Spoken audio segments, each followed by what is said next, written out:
अस्सलाम वालेकुम जी, मैं शाहिद सकलैन हूँ। आप मुझे मेरे यूट्यूब चैनल फेसबुक पेज पे देख रहे हैं। आज 24 जुलाई है और जुमेरात का दिन है और बात करेंगे साने बलूचिस्तान के हवाले से। डेवलपिंग स्टोरी है। कोशिश ये होती है कि उसके ऊपर एक तो जो सामने डेवलपमेंट्स हो रही होती हैं, टीवी चैनल्स के ऊपर रिपोर्ट हो रही होती हैं, वो तो हम आपके साथ ज़रूर शेयर करते रहते हैं, लेकिन उसके साथ साथ वहाँ के जो सहाफ़ी दोस्त हैं, जो लोकल सहाफ़ी हैं, उनसे भी रब्ता होता है। वो भी कुछ चीज़ें बताती हैं जो टीवी पे रिपोर्ट बताते हैं, जो टीवी पे रिपोर्ट नहीं होती, तो वो भी हम आपके साथ शेयर करते हैं। ऐसी ही कुछ चीज़ें इस केस में, जो बानो और एहसान समलानी वाला केस है, जो सोशल मीडिया पे बहुत ज़्यादा वायरल है, उसके हवाले से दो डेवलपमेंट्स हैं, वो आज की इस वीडियो में आपके साथ शेयर करूँगा।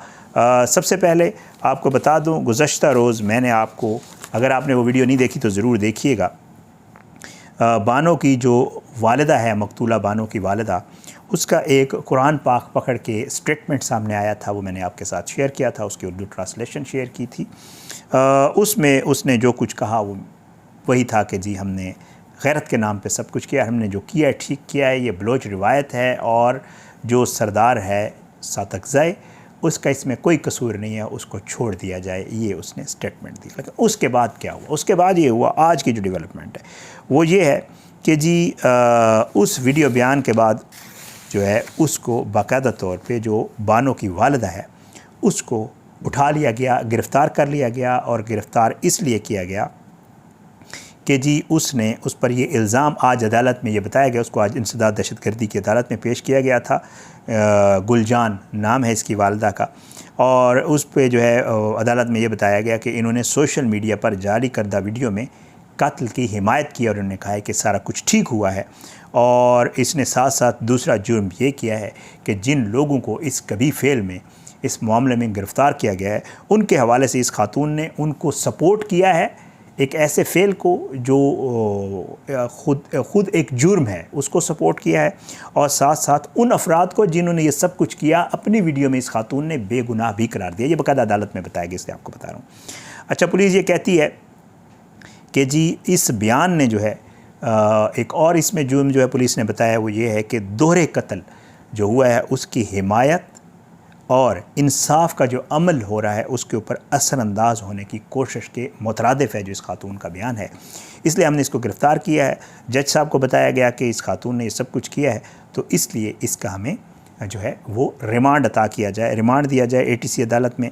तो जो मुअज़्ज़ज़ जज साहब हैं उन्होंने इनकी जो है इस्तदा के ऊपर इस खातून को, गुलजान को 2 दिन के जिस्मानी रिमांड के ऊपर जो है वो कर दिया है, अपना हवाले कर दिया है पुलिस के। पुलिस अब इसको इन्वेस्टिगेट करेगी, इससे मज़ीद चीज़ें पूछेगी। ज़ाहिर बात है, जो कुछ हुआ, जो माजी जो चीज़ें गुजरी, वो इसको सब पता है, उसकी माँ है, ज़ाहिर है इसको सब इल्म है।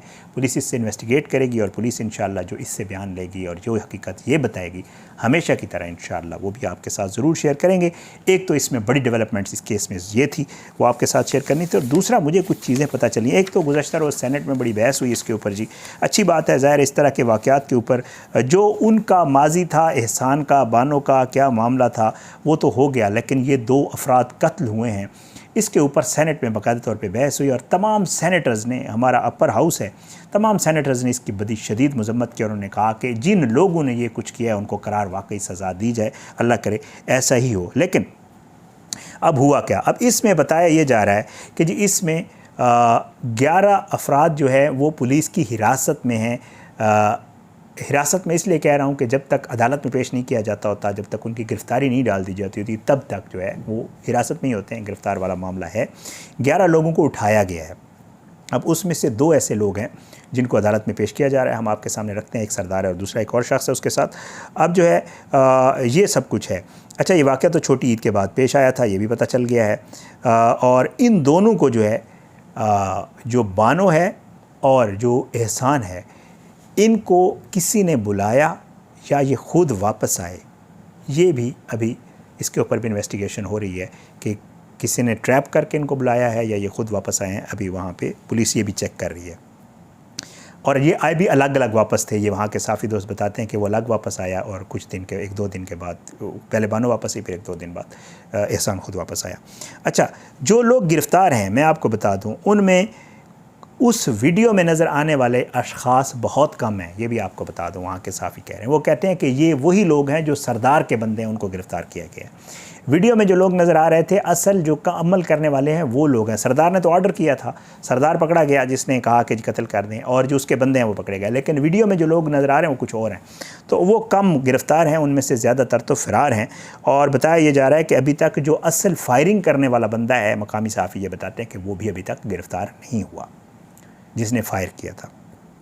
अच्छा, उसके बाद जी इसमें एक और डेवलपमेंट ये आई है कि इस सरदार को बचाने के लिए जो है वो 3-4 सरदार सामने आ गए और उन्होंने इसकी ना सिर्फ मजम्मत की है बल्कि उन्होंने कहा है कि जी ये जो इस सरदार को पकड़ा गया है वो चादर और चारदीवारी का तक़द्दुस पामाल किया गया है और ये किसी सूरत भी बर्दाश्त नहीं किया जाएगा। ये हमारी सरदारी रिवायात हैं जिनके मुताबिक उस सरदार ने फ़ैसला दिया है, इसकी जो गिरफ़्तारी है उसकी हम मजम्मत करते हैं। इसमें 3 जो है, एक नवाब शाहवानी है, एक सरदार है बमज़ई मेरे ख़्याल से, और एक सरदार मोहम्मद शाही।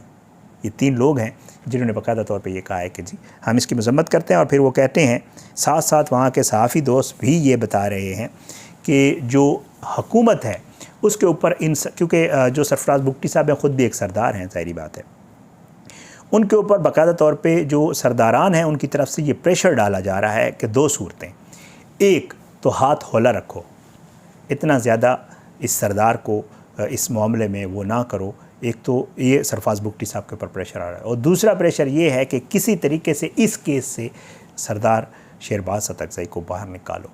ये बहुत ज़्यादा प्रेशर आ रहा है बुगटी साहब पे। लेकिन अब तक की जो मेरे पास इतलात हैं वो यही है कि सरफराज बुगटी जो है वो ये कह रहे हैं कि मैं प्रेशर नहीं लूँगा और इस केस को टेस्ट केस के तौर पे लूँगा और इसको हर हाल में मंतकी अंजाम तक पहुँचाऊँगा। ये अभी तक सरफराज बुगटी साहब का जो पता चला है वो यही कह रहे हैं कि जी मैं इसको ऐसे नहीं छोड़ूंगा। अल्लाह करे ऐसा ही हो, क्योंकि सरदार इसमें बहुत हाई, वहाँ पे बलूचिस्तान में चलते ही सारा सरदारी निज़ाम है। तो इसके ऊपर ये कहा जा रहा है कि जी बहुत ज़्यादा प्रेशर दिया जा रहा है, सरदार सामने आ गए हैं और अब ये मामला जो है उस तरफ जा रहा है। लेकिन इसमें एक चीज़ और आप लोगों ने भी सवाल किया हुआ था, कुछ सोशल मीडिया के ऊपर जो है वो ये बातें चली थी कि जी बानो को गोली मारने वालों में शायद उसका बेटा भी शामिल था। तो जो मैंने वहाँ सहाफ़ी दोस्तों से पूछा है वो कहते हैं कि ऐसी बात नहीं है। ये आपको क्लियर करना था मैंने। कुछ लोगों ने कमेंट किया हुआ था कि जी आप ये तो बताएं कि उसका बेटा भी था या नहीं था। तो उसका बेटा इसमें शामिल नहीं था। जो वहाँ के मकामी सहाफ़ी दोस्त हैं वो मुझे ये बताते हैं कि वो वही लोग थे। इसका भाई ज़रूर शामिल था बानो का, और जो बाकी ज़ाहिर बात है जो मकामी लोग थे जो उस जरगे में भी शामिल थे और उन्होंने हेल्प आउट किया, और फिर सरदार के लोग भी थे ज़ाहिर बात है जो साथ आए थे। तो ये चीज़ें हैं जो इस केस में आज की डेवलपमेंट्स थी। मैंने कहा क्योंकि मैं डेली इसके ऊपर आपको अपडेट भी कर रहा हूँ और कोशिश करता हूँ जो चीज़ें सामने आती हैं वो आप तक पहुँचाता हूँ। मैंने कहा आपके साथ शेयर कर दूँ। इंशाअल्लाह अगली वीडियो में मज़ीद जो है कुछ चीज़ें जो इस केस से रिलेटेड या वैसे भी हम मुख्तलिफ उसके ऊपर वीडियोस करते रहते हैं, तो जो भी चीज़ें सामने आएंगी इंशाअल्लाह वो मैं आपके साथ ज़रूर शेयर करूँगा। आपने सबको अपने दुआओं में याद रखना है। अल्लाह हम सबको अपनी ज़ुबान में रखे। अल्लाह अपना हम सब पे अपना रहम करम करे।